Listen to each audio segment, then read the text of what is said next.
Berita menarik sepanjang minggu ini.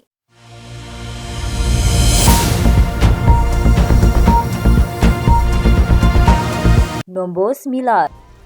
Ketua Pemuda UMNO Dr. Akmal Saleh berkata, dakwaan Menteri Pelancongan Seni dan Budaya Datuk Seri Tiong Kin Sing berhubung wujud budaya rasuah melibatkan anggota imigresen di lapangan terbang antarabangsa Kuala Lumpur. Dr. Akmal berkata tuduhan yang dibuat terhadap badan penguatkuasaan itu merupakan satu perkara yang berat. Selain ia memerlukan penjelasan pihak imigresen dan siasatan pihak berwajib. Beliau yang juga merupakan ahli Dewan Undangan Negeri Merlimau itu berkata, menteri seharusnya menjadi contoh kepada rakyat berhubung segala tindakan yang diambil.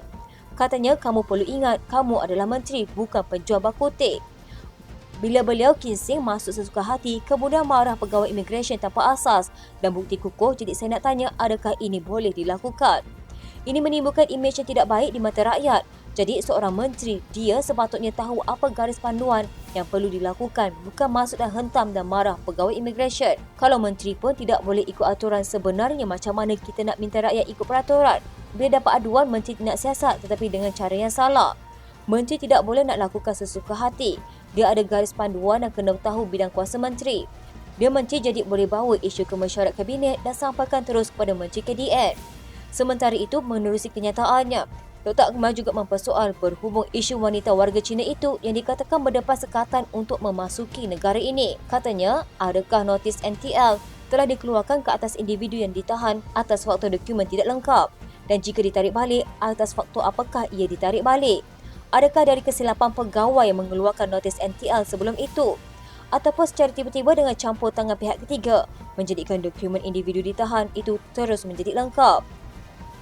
Dalam pada itu, pihaknya juga menyarankan Jabatan Imigresen agar membuat laporan polis sekiranya tomahan itu tidak berlaku selain ia penting untuk menjaga kredibiliti jabatan itu dalam kalangan masyarakat. Sebelum itu, Kin Sing menuntut Ketua Pemuda UMNO itu untuk membuat permohonan maaf berikutan kenyataannya yang meminta Perdana Menteri Datuk Seri Anwar Ibrahim mengambil tindakan terhadap menteri itu.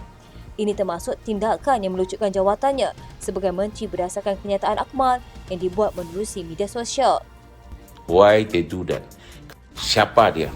Mesti mau ambil ini pegawai on the task. Why they do that? Kenapa dia buat itu berita tidak tentu?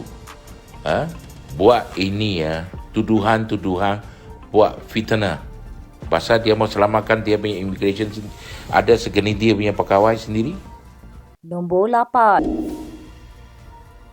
Hebahan Ketua Pemuda Perikatan Nasional Ahmad Fadhili Syahari mengenai kunjungan ke Turki menjelang pilihan raya negeri dilihat hanya mengundang sindiran orang ramai. Ketua Pemuda PAS itu memberitahu beliau tiba di Istanbul pagi semalam untuk mengikuti program perjumpaan pemuda Islam sedunia kali kedua di Ankara.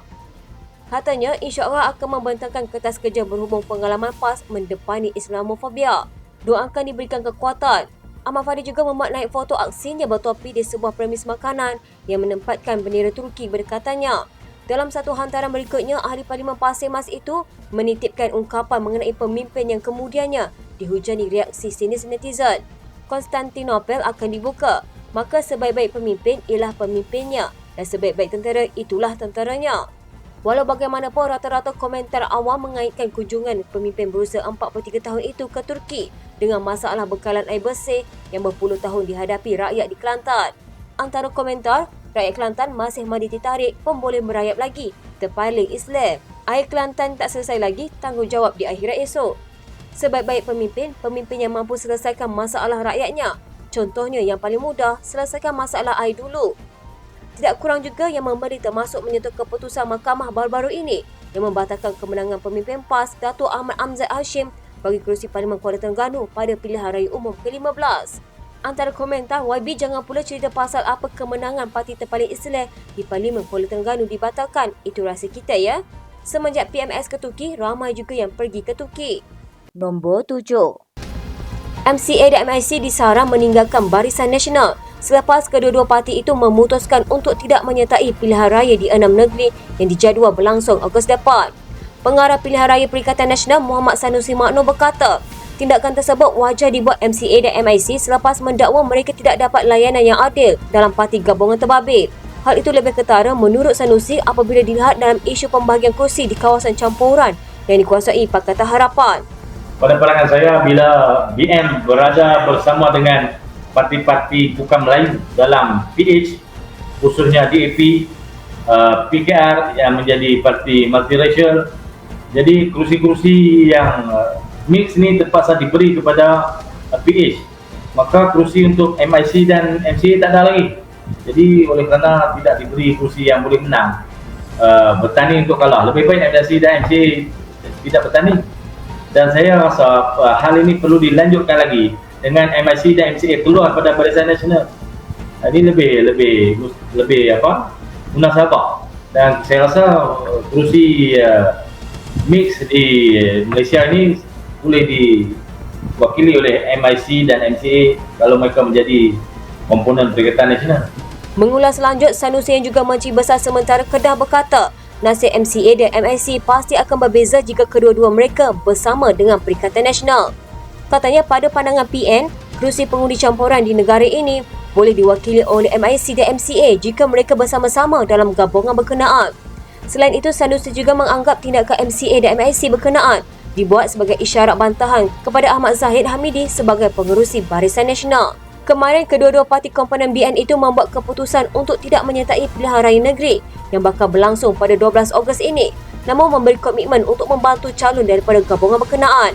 MCA dalam kenyataan berkata parti itu akan memberi lebih penekanan kepada persiapannya menghadapi PRU ke-16, manakala MIC menyentuh mengenai isu pembahagian kursi dalam Barisan Nasional.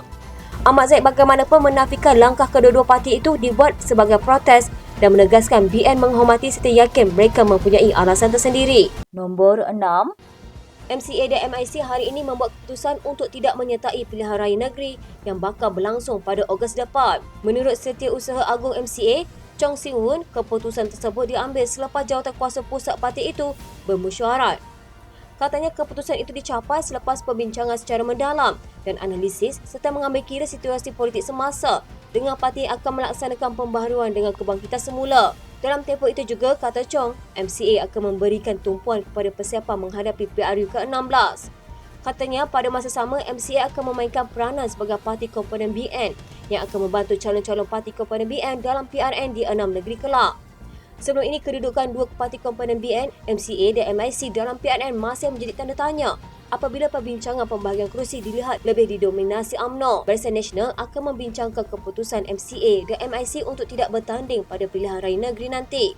Pengerusinya Datuk Seri Dr. Ahmad Zahid Hamidi berkata, perkara itu dibincangkan di dalam mesyuarat Dewan Tertinggi BN pada Isnin depan. Kita telah pun mengutamakan kursi-kursi itu sebagaimana yang pernah saya sebutkan bahawa MCA dan MIC ada kursi yang telah diperuntukkan untuk mereka bertanding. Kita akan dapatkan pencerahan daripada mereka dan saya tidak fikir ianya adalah bertujuan untuk melakukan pemboikotan.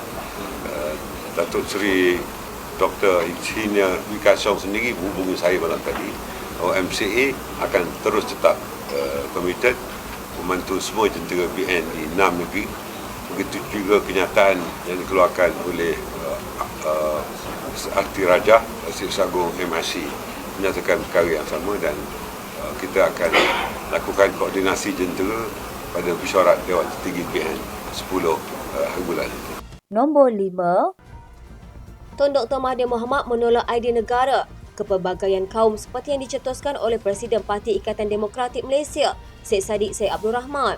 Bekas Perdana Menteri itu mendakwa idea yang dikemukakan Ahli Parlimen MUA itu boleh menghakis identiti bangsa Melayu itu sendiri. Kata beliau, cadangan itu juga hanya okey untuk Syed Saddiq sahaja dan bukannya orang Melayu lain. Katanya, sementara Sultan Kedah pun memperingatkan kita supaya jangan lupa sejarah. Syed Saddiq suruh kita hapuskan sejarah bangsa dan agama kita. Dengan itu, dengan definisi Melayu sebagai orang yang bertutur kata dalam bahasa Melayu, mengamal adat istiadat Melayu dan agama Islam seperti yang terdapat dalam Perlembagaan Malaysia, maka kita semua tidak lagi jadi orang Melayu. Itulah kesan apabila negara ini diiktiraf sebagai negara multiracial. Syed Saddiq okey, Melayu lain tidak okey. Kenyataan itu sebagai mengulas reaksi Syed Saddiq sebelum ini pernah membidas apa yang diperkatakan oleh Tun Dr. Mahathir yang berkata mempromosikan negara berbilang bangsa bertentangan dengan Perlembagaan Persekutuan yang menekankan prinsip kemelayuan Malaysia. Bahkan Dr. Mahathir turut mengingatkan tidak pernah terjadi dalam sejarah kaum imigran menuntut negara supaya memberikan hak kerakyatan kepada mereka untuk membuang status quo. Nombor 4. Timbalan Perdana Menteri Datuk Seri Dr. Ahmad Zahid Hamidi yang pernah merajui Kementerian Dalam Negeri hari ini tidak menafikan wujudnya kacang hantu dalam Jabatan Pendaftaran Negara dan Jabatan Imigresen yang mencemarkan nama baik jabatan berkenaan. Ahmad Zahid berkata kacang hantu itu perlu dibanteras kerana tindakan kumpulan berkenaan menyebabkan jabatan itu menerima tuduhan yang tidak benar. Ahmad Zahid yang juga Menteri Kemajuan Desa dan Wilayah berkata adalah tidak wajar dan adil untuk melakukan tuduhan secara rambang terhadap kedua-dua jabatan tersebut tanpa siasatan terperinci. Saya pernah berada di kementerian itu dan kedua-dua jabatan ini banyak yang membuat pertuduhan yang berbagai-bagai. Jadi untuk mengelakkan pertuduhan itu terus berjalan, Perdana Menteri mengambil langkah supaya siasatan dilakukan. Namun, kata Ahmad Zahid, yang penting sekarang adalah keberkesanan langkah-langkah yang diambil bagi mengelakkan kewujudan kacang hantu itu daripada menjadi berleluasa. Anwar semalam dilaporkan berkata Imigresen dan JPS sedang disiasat pihak berkuasa berhubung amalan rasuah dan salah guna kuasa. Nombor 3. UMNO bersedia untuk menarik sokongan terhadap kerajaan perpaduan sekiranya terdapat pihak yang berani mencabar kedudukan Islam sebagai agama rasmi, keistimewaan Raja-Raja Melayu serta kedudukan istimewa orang Melayu di negara ini. Ahli Majlis Kerja Tertinggi UMNO Datuk Lokman Nur Adam berkata, tidak mustahil perkara itu boleh berlaku dalam kerajaan perpaduan kerana sebelum ini UMNO pernah menarik sokongan terhadap bekas Perdana Menteri Tan Sri Muhyiddin Yassin. Katanya selagi Barisan Nasional berada dalam kerajaan perpaduan, perkara-perkara tersebut akan dijaga. Beliau turut mendedahkan kegagalan UMNO pada pilihan raya umum ke-15 disebabkan sabotaj daripada orang dalam. Salah satu punca kita tewas teruk ialah kerana kita ada orang di dalam kerajaan. Ada orang di dalam UMNO sendiri yang menjadi culprit, yang tak nak BN menang dan boleh membentuk kerajaan secara bersendirian. Mereka ni, lihat maksudnya, Tun Faisal dan bos dia Anwar Musa bersama dengan bekas Perdana Menteri Ismail Sabri. Mereka berkomplot melengahkan pilihan raya. Kalau misalnya kita dah menang di Melaka, kita dah menang di Johor, dikala ketika itu pembangkang Puncak Kacil, huru-hara. Ketika itu kita buat pilihan raya, saya yakin BN bukan setakat boleh memerintah secara bersendirian. BN boleh menang besar, siap-siap boleh dapat 2/3 sama seperti di Melaka dan juga di Johor. Nombor 2. Ahli Parlimen Arau Datuk Seri Syahidan Kasim yakin ahli UMNO akan menyokong kuat Perikatan Nasional pada pilihan raya negeri di 6 negeri nanti. Beliau berkata ramai yang masih tidak puas hati dengan corak kepimpinan UMNO sekarang. Kedah, Kelantan, Terengganu, UMNO tak akan menyokong UMNO sendiri. Mereka akan menyokong PN. Situ kita akan menang. Cantik. Di Selangor, UMNO akan menyokong PN. Cantik. Di Penang, kita sedang bertaruh hebat. Tak berincang yang silap kita mengaita. Beliau turut menyatakan keyakinan sama yang senario itu akan berlaku di Negeri Sembilan. Jelas Syahidan ia terbukti berlaku ketika pilihan raya umum ke-15 lalu apabila beliau menang 31,458 undi yang mana selebihnya diundi oleh ahli UMNO. Di Arau, ahli PAS 11,000. Ahli Bersatu 3,000. Jumlah 14,000. Saya dapat 31,000. Siapa yang sokong saya? UMNO. Yang masuk UMNO, yang masuk PAS. Saya seorang kan. Orang semua tak masuk. Tapi yang mari lagi tuan-tuan 16,000. Siapa dia? Saya kata tak payah masuk. Masuk pun buat kacau parti kita kata. UMNO sekarang ni tuan-tuan sedang dihina oleh rakyat. Rakyat hina hampa. Tuan-tuan tak hina macam mana? Bila Tony Puah kata kerajaan ini UMNO ni adalah parti korup. Tuan-tuan dia sebut parti korup. Hampa tak malu. Sementara itu, Ahli Parlimen Masjid Tanah Datuk Mas Emriati Samsudin turut mempunyai anggapan sama dan mendakwa menerima mesej rintihan daripada rakan-rakannya daripada parti UMNO yang kecewa dengan apa yang berlaku kepada parti itu sekarang. Malah katanya UMNO sebenarnya tahu akan keadaan itu tetapi berada dalam sindrom penafian dan mengeluarkan kenyataan kononnya ahli mereka sudah menerima sekadar untuk menyedapkan hati. Nombor 1. Barisan Nasional memohon Mahkamah Rayuan untuk membatalkan kemenangan Presiden PAS Abdul Hadi Awang di kawasan Parlimen Marang semasa pilihan raya umum ke-15. Peguam Muhammad Baharudin Muhammad Arif berkata calon BN bagi kawasan itu Jasmira Osman pada 28 Jun lalu telah memfailkan rayuan terhadap keputusan Mahkamah Pilihan Raya di Kuala Terengganu sehari sebelum itu. Pada 27 Jun, Hakim Mahkamah Tinggi Kuala Terengganu, Hassan Abdul Ghani telah menolak petisyen pilihan raya daripada Jasmira dan memerintahkan pepetisyen membayar kos RM50,000 kepada Hadi. Media sebelum ini melaporkan petisyen itu difailkan pada 3 Januari di Mahkamah Tinggi Kuala Terengganu mengikut Akta Kesalahan Pilihan Raya 1954. Pengerusi UMNO Terengganu Ahmad Said dilaporkan berkata, antara perkara yang dibangkitkan dalam petisyen itu melibatkan dakwaan PAS telah merasuah pengundi dengan mengagihkan bantuan kewangan daripada kerajaan negeri melalui inisiatif Pension iBila dan iStudent antara 15 dan 17 November tahun lepas menjelang PRU15. Semasa PRU15, Hadi mengekalkan kerusinya dengan majoriti 41,729 undi, menewaskan 3 lagi calon, Jasmira, Azhar Abdul Syukur dan Zarawi Suluh. Selain marah, Barisan Nasional juga memfailkan petisyen pilihan raya bagi mencabar keputusan PRU15 untuk kerusi Parlimen Kuala Terengganu, Kemaman, Gua Musang, Putrajaya, Masjid Tanah dan Segamat. BN menang petisyen pilihan raya untuk membatalkan keputusan PRU15 di Kuala Terengganu, membabitkan ahli parlimennya Ahmad Amzad Hashim. Bagaimanapun, BN tidak berjaya dalam petisyen pilihan raya untuk Parlimen Putrajaya.